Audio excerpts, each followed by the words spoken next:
All right. So this evening we are pleased to welcome Mr. Paul Kempf, the Assistant Vice President for Utilities and Maintenance at Notre Dame. He is an ND alum and is responsible for the operations of the university's power plant and heating systems. He serves on the Sustainability Strategy Standing Committee, including 2 small working groups for energy admissions and water. I know he has many positive things to report, so I'll let him get started. Thank you, Paul, for being with us tonight, and if you could please share your screen. Thanks, Ginger. It's great to be here. Thanks, everybody, for coming out tonight to talk a little bit about energy at Notre Dame and our efforts to reduce our carbon footprint. I guess I would start by talking about planning. When I first took over this role some 20 years ago in charge of the utilities portion of campus, my predecessors hadn't done a very good job of planning, and my new boss said, you know, the one thing we can't not do here is plan. So we've taken that very seriously over the last couple of decades, and in particular, as we moved along, we started to develop a concept which we call the Utilities Long Range Plan. I would tell you that in the mid-2000s, we started to look at things like conservation, and internally we saw that there was this movement coming to work on sustainability and carbon and other things. And rather than wait for it to come hit us in the face, we decided that we wanted to be in front of it and start to propose things to the university and get their buy-in and support. And one of the major things we did was back in 2010, this first iteration of a plan for utilities. The intention being that if we were going to focus on sustainability, one of the largest aspects, probably the largest aspect of sustainability, and no disrespect to things like recycling and other things, is energy. And so the university felt strongly that that was a great place to start to set its goals, its aspirations for what it wanted to do for sustainability. There's also a lot of cost associated with utilities, which certainly is another driving factor as to how to do that well and not be a financial burden to the university. Try to have a win-win where we could reduce our carbon footprint, get on a more sustainable path, and yet not create additional cost. So this first plan was a large effort. It involved an outside consultant. We had a number of an executive team that included members that were affiliated with the university, either former alums or people that were associated maybe through their children, but worked in the energy field, that acted as advisors to give the upper administration of the university the comfort and confidence that what we were proposing or what came out of our own efforts and our consultants was something that made sense in the world today. And that support was huge for us because it then started us on a path forward, which included funding and things like that, which would allow us to take and implement the strategies we put forth. The original intent was every 5 to 10 years, we'd revisit that plan. As you can tell from this slide, that didn't work out so well.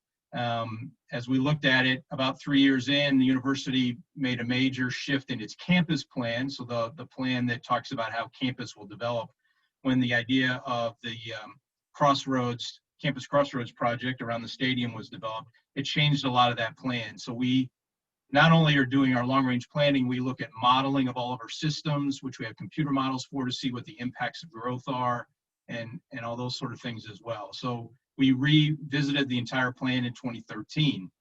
In 2015, the Pope issued Laudato Si. That was another sort of watershed moment because then we were asked sort of on short notice, what would it take to get out of the coal burning business? Obviously, that had been a strategy for providing energy on campus for a long time, dating back to the 1800s.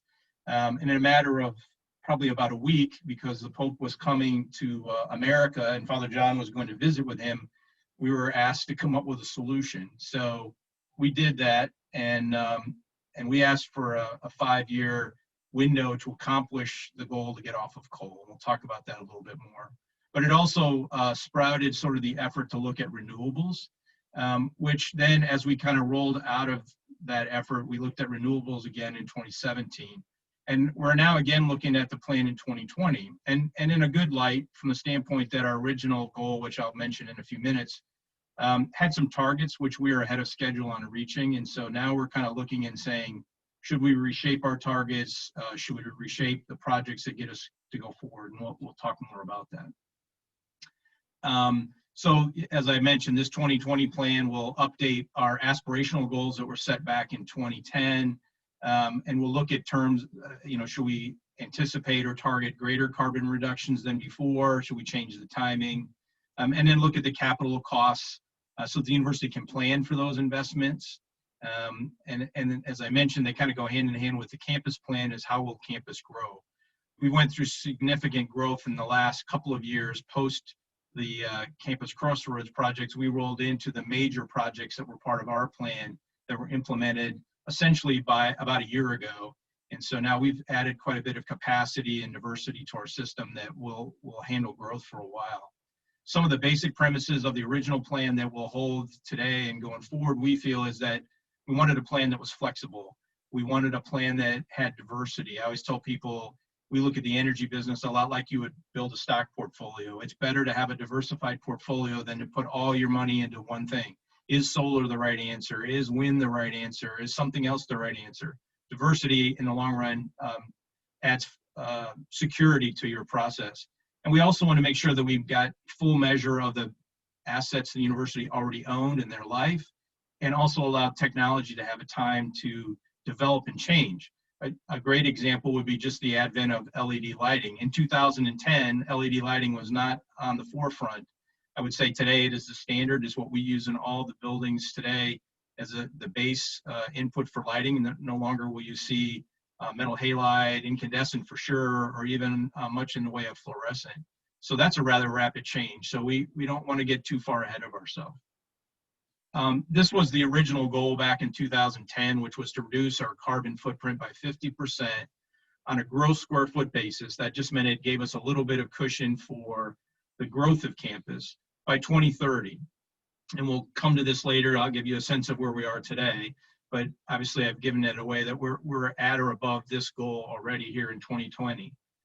So a full 10 years ahead of what we planned. And then our end goal was to try to get to an 83% reduction by 2050. A lot of people ask, where does 83% come from? It had a lot to do with back in the 2005 to 2010 range, when carbon legislation was discussed in the US, never passed, and whether it was the Waxman-Markey or the Kerry-Lieberman bills that were proposed in the House and the Senate, targeted this 83% based on a 2005 baseline level. So those are our current goals that we're working towards. When you think about how we impacted those things, there's lots of things, more than this 6 major bullet points, but I'm going to talk about 6 of them tonight to give you a sense of what we've been doing, and realize that there are other areas that are proliferate to this or augment this in addition, but these are probably the 6 biggest ones. So conservation is actually something that we started very early, and even before we did the long range planning. But we'll talk about fuel switching. It's really trying to get to lower carbon fuels. The combined heat and power, or cogeneration, or a combined cycle operation of our existing power plant is really an efficiency play, which obviously if you can be more efficient, you use less energy, get more work out of the energy, therefore there's lower emissions. That's a very big benefit as well. We've been moving in the last few years towards some renewable energy. Recoverable energy, not always a term you hear in the world, but for us that's really also an efficiency play, or things like geothermal. Geothermal is not truly renewable, but it's recoverable. It's a much higher efficiency, a coefficient of performance approach for producing energy. And we're trying to recover energy, especially from the waste heat of our existing assets. And then purchase power. We buy about 45% of the power that we use on campus off the grid. We produce the balance. So that's a key piece too. So we're very interested in what our partners from the local utility are doing, because they have an impact on our carbon footprint. So conservation, I'm not telling anybody anything they don't know, but obviously, any energy you don't use is, got 0 emissions. And so that's a great place to start. As I mentioned, in 2008, we put forward what we call the Energy Conservation Measures Plan to the university. I think at the time we asked for about $4 or $5 million. They were a little hesitant at first, but then felt like, okay, and that we'll let you guys try and we'll follow along. Well, we produced results that were better than what we projected, so much so that we've gone through 4 tranches. We're finishing what we call ECM Phase 4. Here we are about 12 years later. Each one of these phases is run 2 to 3 years. And in total, we've been granted funding on the order of about $15 million. This graph that you're looking at is one measure. So this is looking at electrical usage on campus. And if you go back to 2008, the upper left-hand corner of the graph, the blue line is showing you what the electrical usage on campus has been ever since. What's interesting to say is if you look at it, generally speaking, it hasn't changed much. It's a few ups and downs. That has to do with us conserving, and then also you'll notice it kind of jumps up there in the 17, 18, 19 timeframe. That has a lot to do with Campus Crossroads, which came online, and we added something like 13 or 14% to the square footage of campus. But yet it keeps trending down. The red line is really looking at all the buildings that existed in 2008 and what their performance has been since. And the reason we look at that, that was the base of campus, and that's where most of the conservation efforts go, because in the new buildings, we're either following LEED standards, which have significant energy efficiency requirements, or our own standards, which have long been in place, that also had very similar, if not equal to the LEED standards. So you see a fairly significant, if you look at that base of campus in 2008 and projected forward, we reduced the consumption on an annual basis by 40 million kilowatt hours a year. So that's a fairly significant change for us. This is obviously conservation. One of the benefits it provides is not only does it reduce carbon, but it also saves money. And for some people, maybe money is not the most important thing. It's all about carbon. But the reality of it is we were able to show by investing in our conservation plan that we saved the university enough money that when we went to phase 2, phase 3, phase 4, they were really just giving us back the money we had already saved them. So I mentioned that we had $15 million that was been given us to spend. We haven't even spent it all yet. But in aggregate over this 12-year period, there's $26 million worth of savings. It's a combination of fuel savings and electricity savings. And you get a sense of it year by year and in aggregate over time. So it's a fairly significant benefit to the university. It's driven a lot of our carbon reduction. It's also provided valuable resources. And when you think about what's going on in the world today, the university is not immune to COVID and its financial impacts. These are very important steps to be as efficient, as cost effective as we can. Let's talk a little bit about fuel switching. I mentioned in 2015, the university asked us to figure out how we would get off of coal. As I alluded, we asked for 7 years. They asked us to do it in 3, and we ended up agreeing on 5 as a target. And as in reality, we actually were, as this shows, a year early on stopping coal combustion on campus. We actually probably truly stopped burning coal over the summer, while any of you that were underclassmen at that time were home for summer. And the idea from a PR perspective was that they wanted to make sure we did this when the students were here. So we essentially saved a day or two's worth of coal and waited till October to burn it and finish up. Obviously, we haven't moved completely fossil free. A lot of what we're using today is natural gas, but as this slide kind of shows you, admittedly, natural gas is still a fossil fuel, but it greatly reduces that carbon emission, basically cuts it in half. Also has some other positives from constituent pollutants like sulfur dioxide and nitrogen oxide and particulate matter and other things like that. So that's been very helpful to us. So that was a big, big step. Father John came over and actually drove the truck back into our coal handling building and dumped the last load of coal. And as I mentioned, this is end of an era that dates back probably 140 years. If you go back in the annals of campus, coal has always been a vital part, bringing a rail line to campus to be able to access it as a fuel and really fuel the growth of campus for a long time. But it's in the past now. Talked about different ways to produce energy. Combined heat and power, if you're not familiar, is really the ability to have a process that makes use of the heat that's generated. Typically, it's a boiler that is burning some fuel, coal, gas, oil, producing heat. That heat makes steam, essentially. The steam is then used to produce electricity, and from there, we're gaining some efficiency gains. A typical utility plant isn't even, electrical generating plant isn't even that 45% efficiency you see here. It's in the 30% range, and the rest of that energy is lost. So the fact that we have a campus environment where we can make use of that waste heat, and we do that in a number of ways. One, we send that lower pressure steam that comes off the back end of our generation process out to campus to heat buildings. We also use it to heat hot water that you all use for showers, and we also use it for other ways to drive other equipment, mechanical equipment in the plant. We also drive other turbines which drive things like compressors to make chilled water in the summer. So we use this process year round. This is just a little better diagram of what happens. Obviously the boiler goes to a steam turbine. The steam comes out of that that's not needed after it's spun the turbine, if you would, made electricity, and goes to campus. This is nothing new. Notre Dame actually is one of the first probably universities in the country to go to a cogeneration mode back in 1953. So we're almost at 70 years from that time. It was fairly unique that they did at that time. An interesting story was that the president of American Electric Power, who's the utility in our area, or they're now the owner of Indiana Michigan Power, literally came and told Father Kavanaugh, who was president at the time, it was the biggest mistake Notre Dame could ever make. They had no business getting into the electrical generation business. And in 1953, when they did this, they separated from the grid.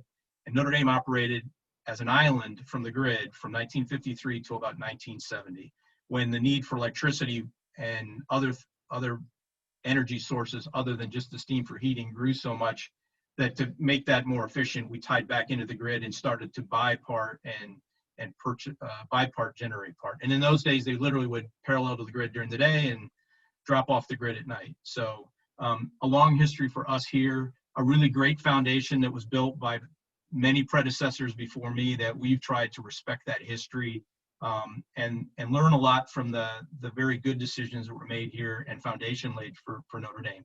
This is not the kind of thing that you get too far along and then decide, wow, we really should have done that, because there's a lot of money invested and it's hard to back up, which we see a lot of our peers get to that point and ask about it. So we're blessed to have this sort of arrangement. And thinking about that again, that efficiency play helps reduce emissions, whether they're carbon or anything else, because you're being more efficient in using fuel to produce energy. One of the things we just added last year was we've added a couple of gas turbines to our fleet, and they become now our sort of frontline baseload machines. And in our case, we're using the gas turbines in what's called combined cycle operation. You can just have a simple cycle gas turbine that drives a generator, makes electricity, and it's more efficient than a boiler steam turbine combination. But if you take the gas turbine and don't just throw away the waste heat that comes out the back end of that, basically a jet engine, if you throw it into what's called a heat recovery steam generator, which is just a fancy way to say another boiler, you can not only make the electricity on driving the generator tied to the gas turbine, you can make more steam. And in our case, we already had a bunch of steam turbines.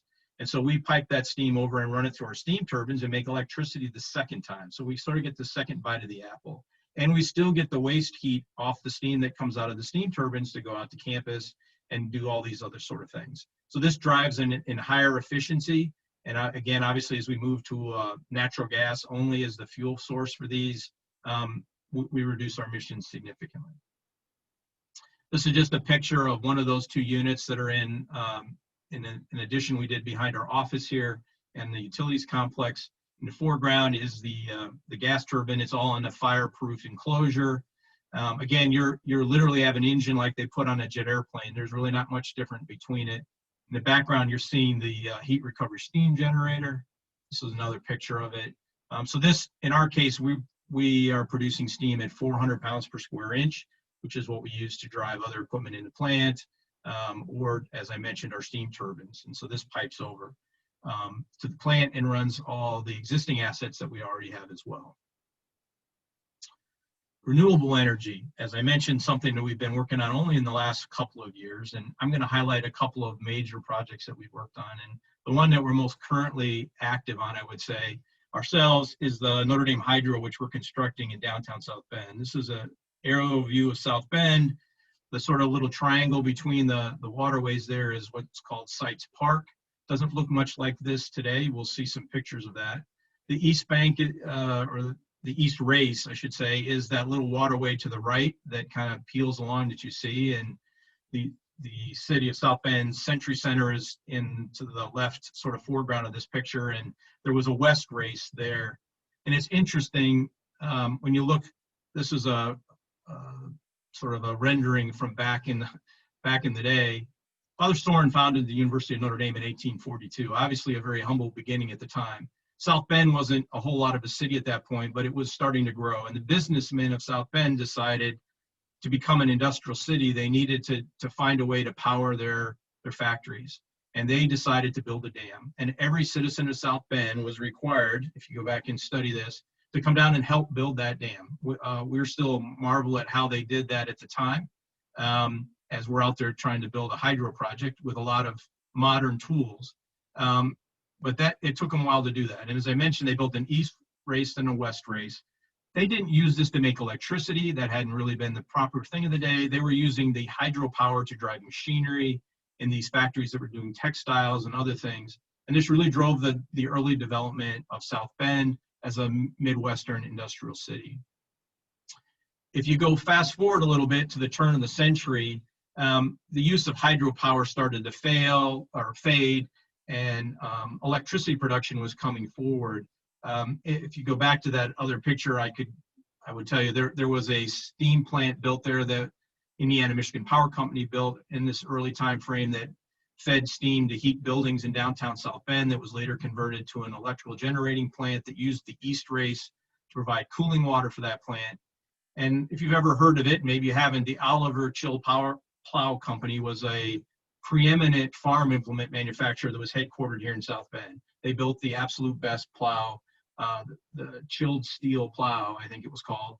And Mr. Oliver was a very shrewd businessman, and he decided, as some of these hydropower-based businesses were starting to close along the river, that through intermediaries, he bought up the property on the west side and basically owned everything around the west race. And then before anybody could figure out what he was doing, he decided to build this hydro plant that would feed his factory, which is sort of on the west side of town, more on Sample Street and Chapin, if you know where that is, and maybe you do or maybe you don't.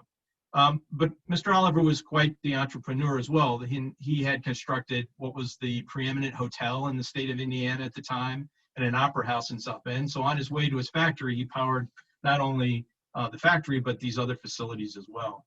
And that plant continued to operate for some time. This is just a picture of it in its day.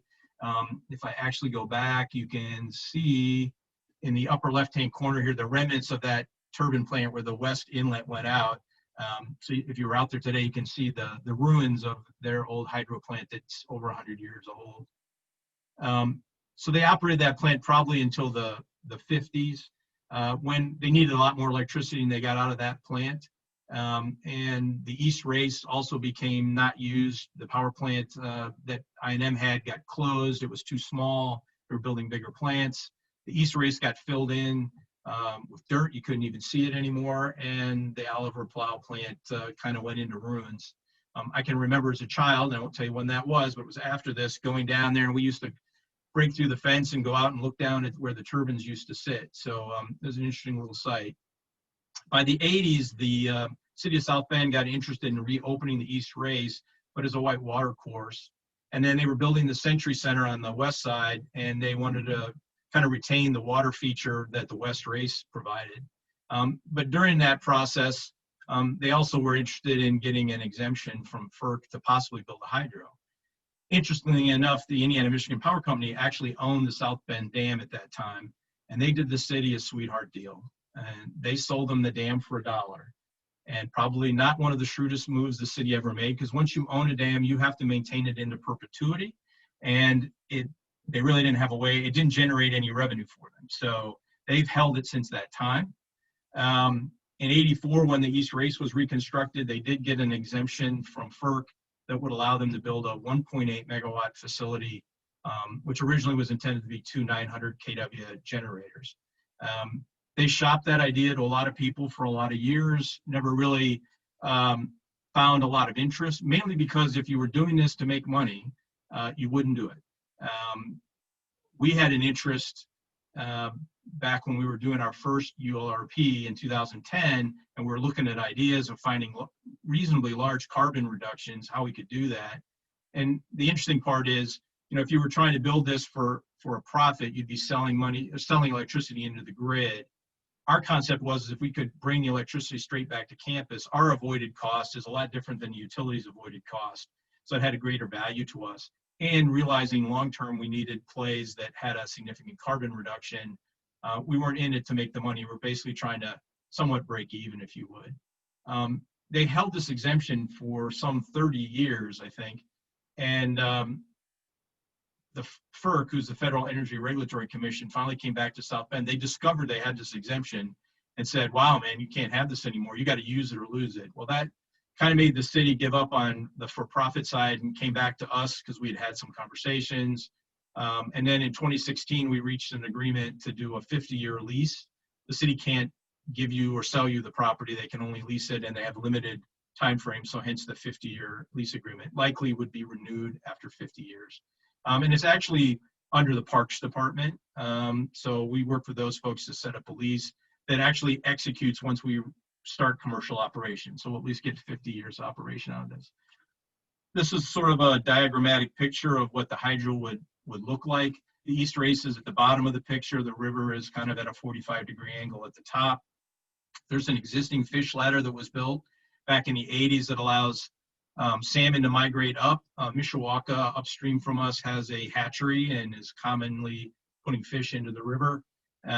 So we had to work around that. And the basic premise of this is water comes in above the dam at the inlet. As you see, it comes through three sort of large chambers we'll see in a minute and directs the water down to the turbines, which are at the north end or the outlet end of the dam. All of this, it looks here, you can kind of see what it is, but when we finish this project, other than the hatched areas, which are the removable panels above where the turbines sit, and this long rectangular piece you see, which is a fine screen that keeps the fish from going into the turbines, and the debris will all be buried underneath the park and not visible. There will be a small building at the end of the fine screen, and the city will restore the park and regain full use of the park for the public. And so this is part of their park restoration projects. And as part of the agreement, we are contributing $1 million back to the city to help them with the restoration of the park as our part for granting us the lease. This is just sort of looking down from the inlet, and the three main channels that come in. They're basically 16 feet wide, 14 feet high. A good portion of these are precast culverts. There's a lot of cast in place concrete. There's also some advantages for the city because we're reconfiguring the shape of the park, gaining some space for them to make the park a little better, a little bit bigger, and then also replacing some of the old infrastructure that was getting to a point where they would have had to address it themselves. Went the wrong way, sorry. When you go look at the far end of the downstream end, this is where the turbines are located. There will be 10 small turbines. They're 250 kW. You see 5 slots. They're stacked too high, so they can be phased into operation. This cast in place section is a good 40 feet below grade. If you were to go downtown today and look, there's quite the hole at that end. That's where they're excavating currently. And then there's this control building, which not only includes our electrical equipment, but the way this works is there's a grating at the front end of the inlet that keeps large things like logs out, but small branches and the fish, in particular the salmonoids that they would release, or larger fish that have gone upstream that want to come back down, could get into the channel here. They swim down to this fine screen that's located here, which is about a 3/4 inch screen, which even the small salmonoids they stock cannot get through it. They kind of follow the edge of that channel off to the right, and then there's a bypass channel that they can swim around the turbine. Likewise, if a fish decided to come upstream, which they generally would not, they could go in this bypass channel and go around. So we spent a lot of time with the DNR, U.S. Fish and Wildlife to make sure we preserved and protected the fish. We will do a fish mortality study a year after this is built with the DNR and hopefully with our students. It'd be a great learning experience to prove out that our mortality calculations are correct. There's a lot of things to do. I learned way more about salmon than I wanted to know, like their burst speed and other things like that. So it's been an interesting project for sure. This is sort of a cross-sectional view where the turbines are. You can see kind of where that fine screen is at. And basically you have about 13 feet ahead here, but it drops off quickly down to the turbines and then through and out to the other side of the river. This is just a picture of what one of those turbines look like. They're interesting. Most hydro turbines you see are of what's called a Kaplan type, which is sort of a vertical shaft, where these are horizontal when they will be in position. They slide down a set of rails. They mount onto a valve that allows us, if we needed to shut off close a gate, and then pull these turbines out and do maintenance out of the channel. So with 10 of these, you're about 200 or 2.5 megawatts of full capacity. The estimation is that it'll produce about 7% of our current electrical demand and offset almost 10,000 tons of carbon emissions on an annual basis. There will be a transmission line that runs from this site following the East Bank Trail and literally coming up and connecting in right near where WNDU is on the west side of campus. So we're not doing a virtual connection of power to the grid and then transfer it back. This will physically be an asset that we connect to and control and will be part of our operation. This is a picture from a year ago, what the park looked like, actually the day before we started the project. I took a picture a couple of weeks ago. That's what it looks like today. Obviously, the park is sort of in ruin, you could say, but it was going to be torn apart anyway. You can see some in the upper left-hand corner is where the inlet section, which is now pretty well built, is a first phase. And the second phase is this deep end where you see all the sheeting and obviously the river, and that's where the turbines will go. We worked a lot with FERC on things like potential failure modes analysis. So you might ask, why didn't you dig it all up? We're leaving this sort of that earthen plug in the middle to make sure that if we ever had a sheeting failure or anything else, we couldn't just wash away the park or the fish ladder. So lots of interesting things go into the designing. And obviously there's not a lot of people building hydros in the US, so it's a pretty exciting project. Next thing I was going to talk about is sort of our move into solar. We've done a couple of smaller projects on campus. Stenson Remick has a 50 kW, Fitzpatrick has a 10 kW array. We built an array out on the west side of town at a warehouse the university owns. And we've long felt like any times we were doing projects, as we look at a lot of our peers, not that there's anything wrong with it, we didn't want to just go buy offsets. The university had, say, the financial wherewithal to pay somebody else to reduce our carbon emissions. Our goal has always been, to the greatest extent possible, to reduce our own. Solar is a tough one because it takes a lot of area. A 5 megawatt array takes like 30 acres. This 20 megawatt array is on about a 200 acres plot, I believe.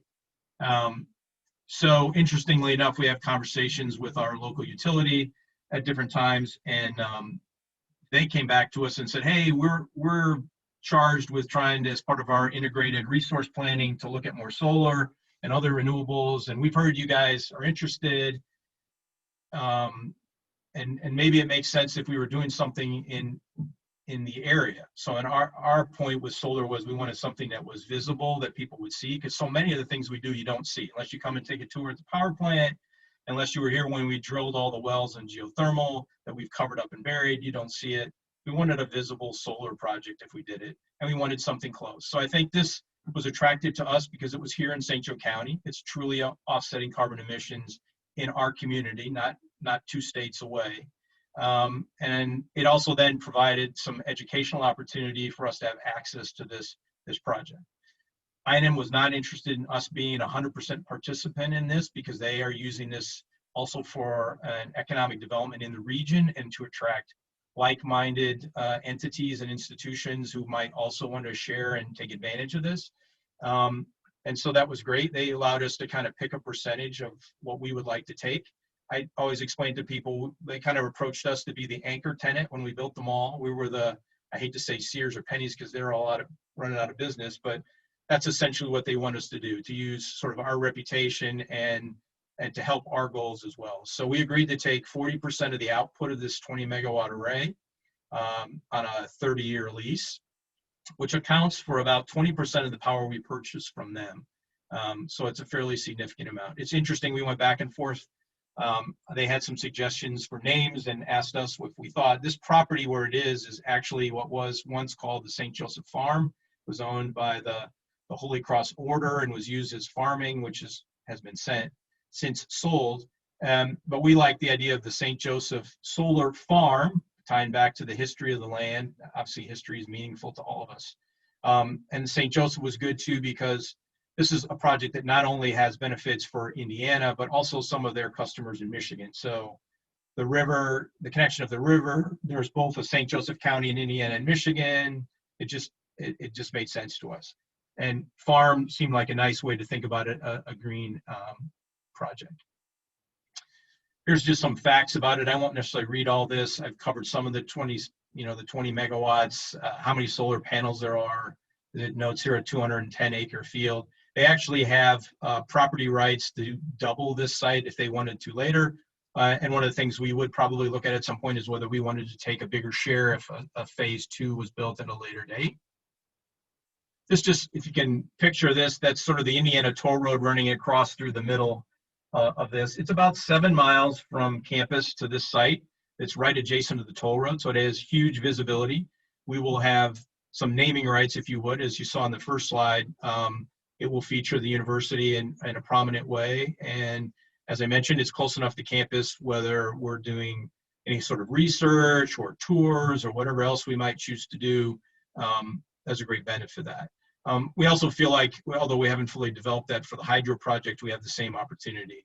I've been in conversation, happens, my neighbor is the chairman of the civil engineering department, about getting their students down as we really dig into the project this year in construction. So there's some great educational opportunities as well.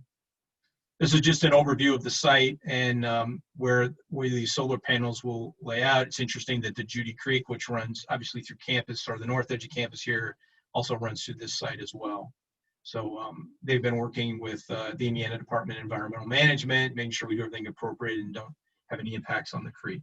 So if you're ever out on Bittersweet, which is the north-south road in Cleveland and the toll road, you will see this. They have actually started construction of this in the last month, and it should be operational in early 2021. Geothermal projects are another thing that we've done. We've done a series of 3 fairly significant geothermal projects, a smaller one that we started to get our feet wet, and then 2 larger ones. These projects were finished, the last one in 2019. This is what those 3 projects are. There's a 300-ton well field that's on the East Quad. It's actually currently providing heating and cooling for the Pascagoula Center and for the Ricky Band building. After we did our first project, we realized, we had to figure out a way to do this more centrally and not just pick out a couple buildings and try to do that. So the next 2 projects actually take advantage of the fact that a geothermal system very easily produces chilled water, just like we do in our central plant. We connected them to our central system, so when we make chilled water in the summer with the geothermal plants, that energy can go anywhere it needs to go on our chilled water highway around campus. And then the trick is we basically steam campus for heating, and geothermal produces hot water. So we have changed our design standards, and any building built probably in the last 5 years is designed to work off of heating hot water or steam. So Flaherty, Dunn, McCourtney actually run off of the Ricky Fields geothermal plant. Johnson Hall, which has come on this fall, will also work off of that facility as well. We have capacity to add some other buildings. The South Campus geothermal feeds Walsh Architecture. There's a art museum planned, obviously slowed because of COVID, but that will be the next load for that. And then we're looking at how we pick up maybe some of our other existing buildings or new buildings that occur in those areas. When you look at the campus plan, the northeast quadrant of campus is a popular area for likely future development. So we find we're really well placed. That's what we call our east plant up here on the north end of campus. So these are assets that we'll continue to take more and more benefit of. On the heating side, we're able to take full measure of their outputs on the chilled water side. This is just an aerial picture of when we did the South Campus Geo. So this is all in a parking lot underneath the area south of the stadium. We did this during the Crossroads project. Typically, all of these projects have been wells that are 20 feet on center and 300 feet deep. A lot of people ask, where do we dump the water? It's a closed loop system. We're really just using the earth as a condenser. The mechanical equipment in this case is housed in the basement of the architecture building. And so we have a small plant there.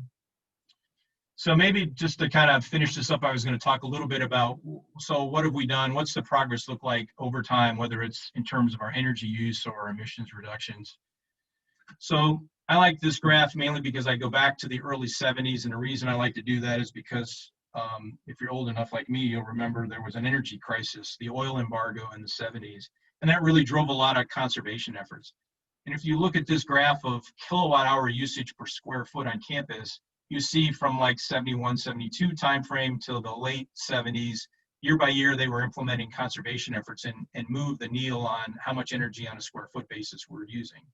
After that time, from 1980 till 2008, it's just a steady uphill climb. And that's not wasteful or anything. Obviously, as you think about it, a lot more energy intensive uses. I mean, we didn't have computers, we didn't have all the electronics.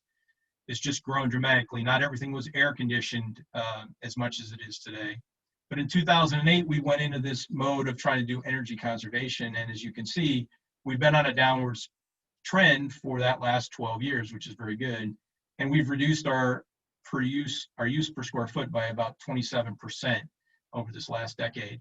And that's much more than they did back in the 70s. I think that was probably about half that percentage decrease. So we're not back to that 8.7 kilowatt hours per square foot, but we feel like we've made great strides, and we continue to work on that. The blue area is just showing you how much campus has grown. So in the 70s, campus was about 5 million square feet, and now we're heading towards 12. We're near 11.5 million square feet. So a lot of growth as well. And the buildings we build today, far more complex. I don't care if they're LEED or not, but a research building versus a steam-only heated dormitory has a much higher energy concentration, which has driven a lot of that energy usage as well. Campus has changed. It's not just, for lack of a better term, an arts and letters campus anymore than it might have been back in the day. There's a lot more emphasis on research, and that has a significant energy component. This is just giving you a sense of the overall energy inputs, and as you look at this, what the colors mean is the type of fuel. So the blue was coal, the green was gas, and the little bit of red you see is when we occasionally burn oil, which is in today's parlance for us a backup fuel to the gas. And this is much like that early graph we saw about kilowatt hour usage. When you look at 08 forward, you see that the total use of energy, although it's up and down a little bit, is pretty flat compared to looking back from the, say, 1980 to 2008, where it went up. You obviously see the changes in fuel usage. So a lot of people talk about, yeah, we stopped burning coal in October of 19, but realize we were at our peak way back in, it looks like 06, 07, and we've made significant reductions because when we started into this plan with our ULRP, we didn't necessarily plan to eliminate coal as much as we intended to take it from our primary fuel source to a backup.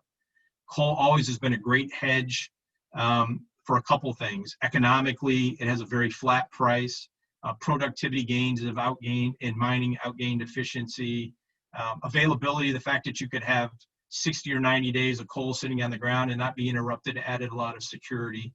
And when the price of gas and oil had fluctuated dramatically, and I can go back as recently as 5-6 years ago, where the price of gas went from $5 to $15 a million BTU, while coal was $4, there's a lot to be said for that. So the reality of though is we've done a lot in the last 10 or 12 years to move away from coal, although people think we're still burning it, and we were, but to a much less degree. This last year, just which ended in June, this is so the fiscal year 20, 4% of our fuel input was from coal. And it's going to be a pittance for this next year and then 0 from then on. And as I mentioned, across here, there's about a 4.5% decrease in the use of fuel from 2008, even though campus has grown 28%. This is just a total energy analysis when we start to look at what we use in terms of BTUs per square foot for heating, cooling, and electricity combined. If you look at it that way, again, from this is 08 at the start to this last fiscal year, we've seen a 27% reduction in energy usage. And this is our carbon path. So the green area was the aspirational goal we set back in 2010. And essentially it followed growth spikes that we thought we would have back in 17 and 18 and things like that. And then tapered down to where we wanted to be in 2050 at an 83% reduction. Right now, this last fiscal year, it should have actually say fiscal year 20, not 19. That was a typo on my part, but our gross reduction was 34%. That per square foot reduction is at 55 compared to that 50% target. I will hedge that a little bit in that since everybody went home back in March, we did a lot to, again, cut back on our energy usage, cut back on our expenses, which probably made 20 a little bit better than it probably was in reality. But we're ready to embark on some other projects that will start to move this down.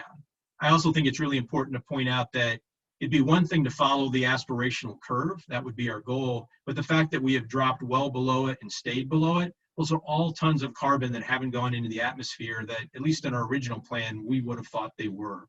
So in many ways, we're ahead of where we wanted to be, but still continuing to strive to go forward. A common question might be, well, what are we going to do next? What does the future hold? Obviously, more conservation measures where we can. We're looking at going back to buildings that we retrofitted with high efficiency fluorescents back in the 2008, 2010 timeframe. Are we to the point where economically it makes sense to convert them all to LED and gain another reduction? Obviously, looking at the research buildings, fume hoods, and 100% outside air buildings have some huge energy footprints. We're implementing building analytics, retro commissioning, all kinds of different ideas. When we started, this was mainly changing light bulbs and getting rid of constant volume air handling systems. It's harder and harder to find conservation measures. We've done a lot of the low-hanging fruit, but we keep digging. There's still potential for us to grow geothermal, both with the capacity we've already built. We're looking at other projects to add to the mix, to take that hot water system, which is sort of regional, and build it into a more campus-wide system. The large-scale regeneration has to do with pulling wasted heat from either the feed water cycle of our boilers that we still operate, or the cooling water that goes out of our chillers that then gets rejected to the atmosphere. The way to use that heat and boost it up through heat recovery chillers, and much like the geothermal system, supply a hot water distribution system for more of campus. We put in the gas turbines. There's an opportunity to add what are called condensing economizers. Is another way to recapture. Even though we're capturing that heat into a heat recovery steam generator, there's still waste heat that goes up the stack. This is just another efficiency play that we could look at. Large scale PV solar, obviously we're looking at that in the project with I&M. We continue to look at, are there opportunities where we consider doing something behind the meter, meaning on our side, as opposed to on their side. Battery storage, obviously you hear a lot of talk about that. We hope that's a technology that we're kind of waiting on to come. There's a variety of strategies we could use that. We continue to think about things like biofuel and biomass as another way. Can use a green fuel and burn it instead of gas, or something that has a lower carbon footprint. And whatever other technologies may come along, it's hard to say. So trying to stay patient, we try to stay flexible, we try to make progress. I feel like we've done a lot of that. I hope other people feel the same. We've come a long way in probably the last 10, 12 years. This gives you a little sense of what we're working on today. This isn't finalized yet, but so that graph before for carbon kind of ended where this one, the black line ends, and then where would we go from here? So some of the projects, including the solar, including the hydro, they feed that drop, fairly significant drop. And then there's incremental projects we do for a while, and we're evaluating, go back to the university is sort of our thought, and say, so what do you want us to do in the end? Do you want us to hit the goal we set originally? Do you want us to try to figure out how to be carbon neutral or somewhere in between? So this will lay out a couple of different ways to get to all three of those ends. And obviously each of them have different capital costs and effects with them as well. But as you can see from this, we're always staying pretty well ahead of that aspirational goal, which I think is also a helpful thing. So that kind of gives you a glimpse into the future. And with that, I will conclude my presentation, and I will stop sharing the screen. And I'm guessing maybe there might be some questions. All right, thank you very much, Paul. That was great. So now we'll open the floor for questions. You can use the raise hand function, or you can type your questions into the chat.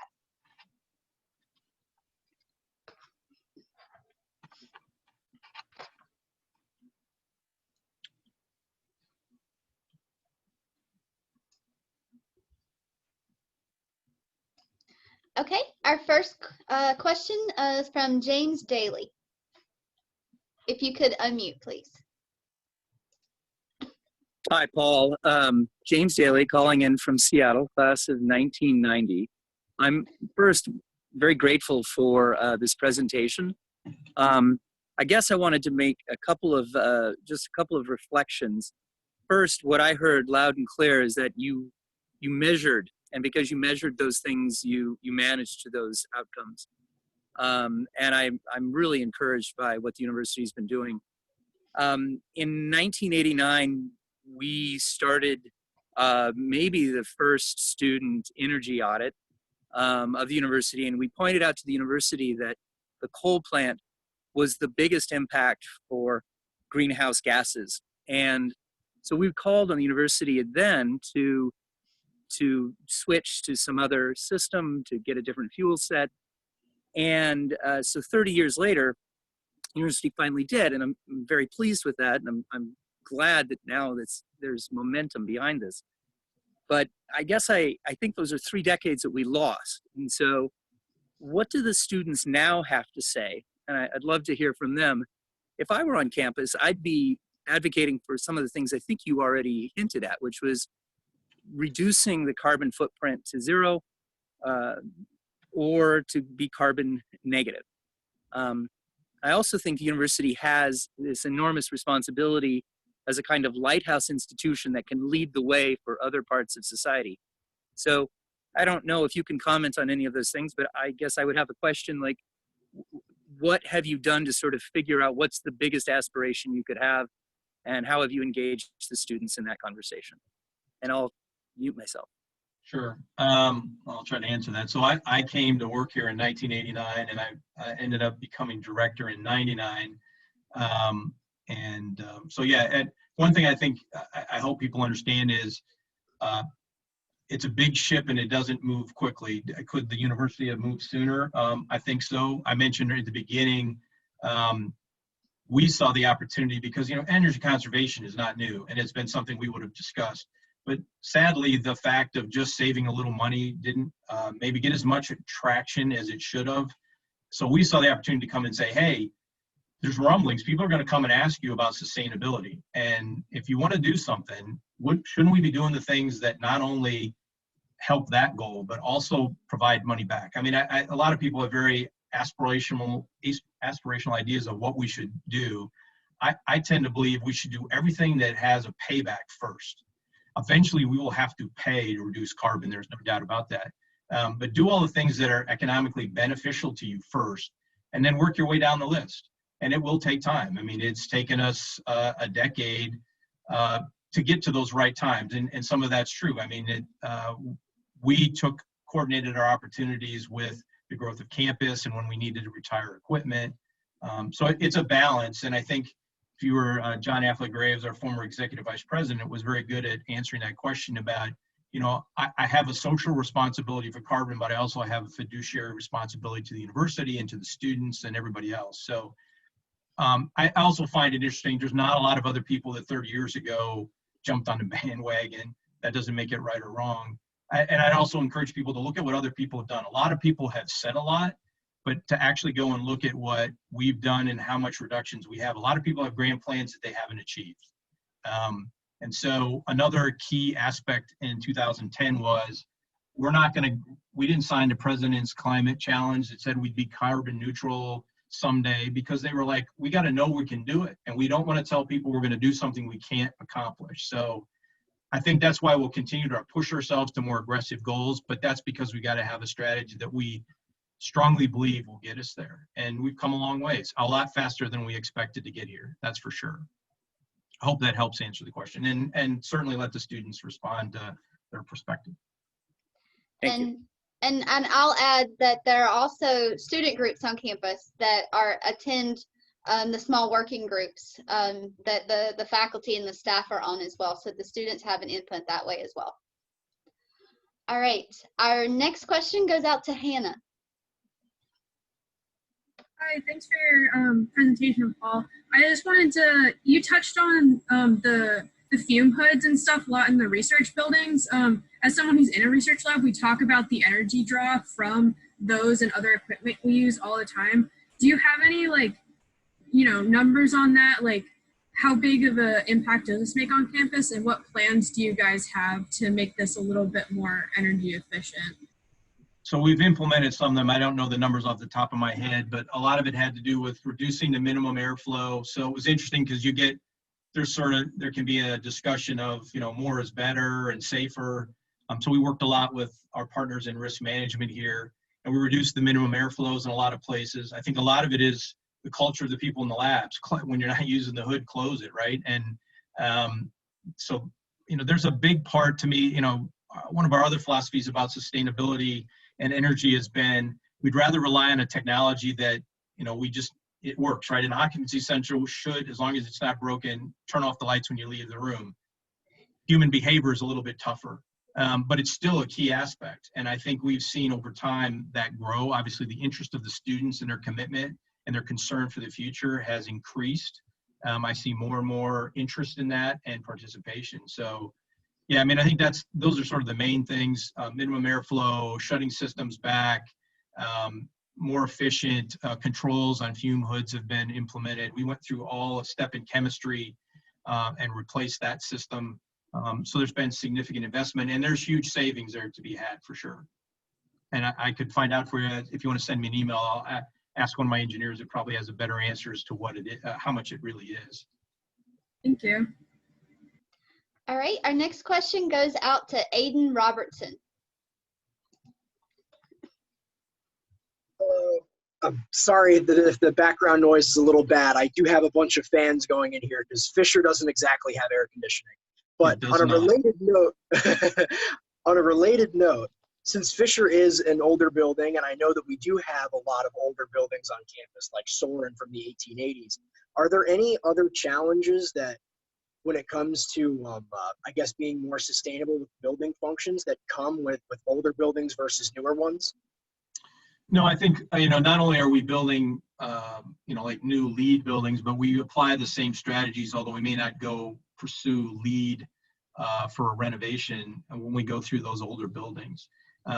They're some of the most energy efficient buildings we have, obviously, because there's no air conditioning and you're probably suffering from that today. And especially since we brought everybody back early this year. But, we apply the same sort of things. Residence halls are pretty straightforward. There's not a lot to be done there.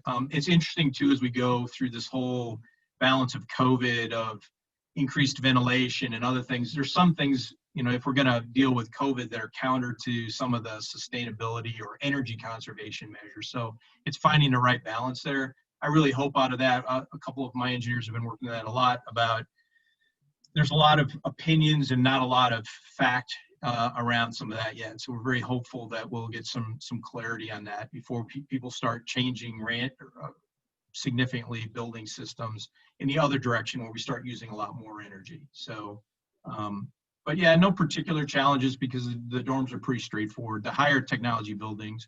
But I think you'll see in the newer dorms, they all have things like occupancy sensors and things like that, which we try to implement where we can.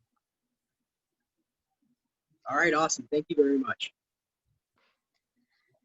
Okay, we have time for one more question, if there is one.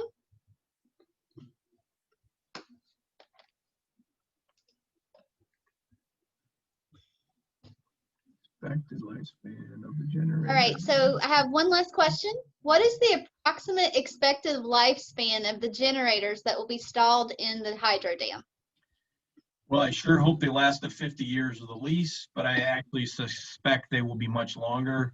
An interesting aspect of this, which I didn't mention, is that there's no oil. These are all lubricated by the water that goes through them. So they're very, you don't have to worry about getting an oil leak or a spill into the river, which obviously is sometimes a concern. We went over, these units were built in Austria by a German company, and looked at hydro that had run for 2 or 3 years, and they pulled out the moving parts of it, and then they brought us the ones that were factory new, and especially the bearings. There was absolutely no wear. So, an interesting thing, if you just even think of our steam turbines in the plant, I think the oldest turbine we have was built in 1952. So it's well on its lifespan. So, normally if you ask an engineer lifespan of major equipment like this, you'd say 40 years. I honestly think they will be here much longer than that. All right, thank you very much, Paul. And thank you for this presentation, and thank you to everyone for attending tonight. If you're an undergrad or a grad student, this is your last chance to register for the donor dollars tonight. You can check the message in the chat function. Please join us again tomorrow night for a presentation on a solar panel production plant that has been started here in South Bend. and it was built by former Notre Dame professor Pat Regan, and he has been working with some of our undergraduate engineers and energy studies minors this summer. It will begin at 7 p.m. tomorrow night, and you can find the registration for that on energy.nd.edu. So thank you very much, and have a good night. If you would like to stay and talk to Paul, please stay on the line. If not, I'll say good night. Stay safe, stay healthy.